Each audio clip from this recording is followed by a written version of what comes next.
मत्कर्म कृन मत्परमो मदभक्त संगवर्जितः निर्वैरस्यः भूतेषु यः समामेति पांडव। यहाँ पर पांडव शब्द आया है। पांडव शब्द भगवान ने कहा कि हे अर्जुन, मत्कर्म कृन मत्परमो, जिस भक्त ने मुझको मान करके, मेरा आश्रय लेकर के उसने क्या किया, कर्म क्रिया, कर्म और क्रियाओं को संपादित किया, और वह मेरा वह परम भक्त है। और वह कैसा होना चाहिए, भक्त कैसा होना चाहिए, तो मदभक्ता संग वर्जिता। संग यानी यहां पर उसका संग सही रहे। संग मतलब शुद्ध बुद्धि से युक्त रहे। यहां पर यह नहीं कि हम गंदे आदमियों के साथ, यहां संग, यहां पर इंद्रियों का कुसंग कह रहा है।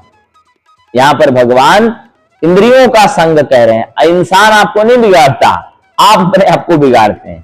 ठीक है, जैसे दूसरे अध्याय में आप देखिए कहा गया कि यदा संहरते चायम कूर्मोंगानी सर्वशा, जैसे कछुआ जैसे देखता है कि मेरे लिए खतरा आने वाला है तो वह तुरंत सभी अंगों को अंदर शिथिल कर लेता है, अंदर वो ले लेता है सभी अंगों को। ठीक इसी प्रकार से जैसे मानव मात्र के जो प्राणी हैं वह देखें कि हमारे लिए यह मानव सही नहीं है, तो क्या करें, उस मानव के प्रति भय भाव नहीं दिखाना, उस मानव से अच्छे से बात करना है, उसका दोष दर्शन भी नहीं करना। क्या करना है, अच्छे से बात करनी है, अच्छे से सब कुछ करना है, और उससे यह नहीं प्रतीत होने देना है कि यह हम तुमसे बात नहीं करना चाहेंगे। उसका जो कर्म है करने दो, आपका कर्म है अपनी इंद्रियों से न ग्रहण करो, कछुआ की तरह रहो।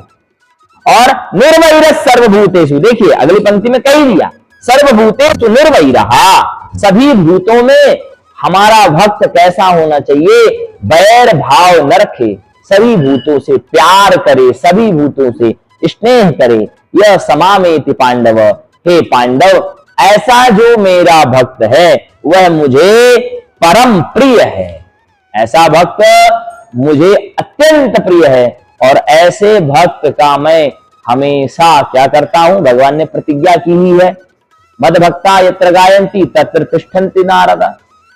जब भगवान का चिंतन जब आप करते हो तो भगवान नारद वहां पर प्रकट होते हैं, और भगवान नारद का दर्शन यानी कि आपकी भक्ति में रस आ चुका है। रस कहने का मतलब रस वो थोड़ी ये क्या बोलते हैं, फलों का रस, वहां फल का रस नहीं, वहां आनंद का भाव। किसका भाव, आनंद का भाव। तो भक्ति भी करना बहुत कठिन है। ठीक है, तो और भगवान की यह प्रतिज्ञा भी है, जो भाव आप भगवान के प्रति रखते हो वही भाव आपके प्रति भगवान भी रखते हैं। इसी गीता में कहा है। तो भगवान के प्रति आपको भ्राता, पुत्र, पिता, भाई, जो भाव आप रख सकते हैं वो भाव भगवान के प्रति रखें। परंतु कैसा कर्म करें, जो कर्म क्रिया करें भगवान को अर्पित करें।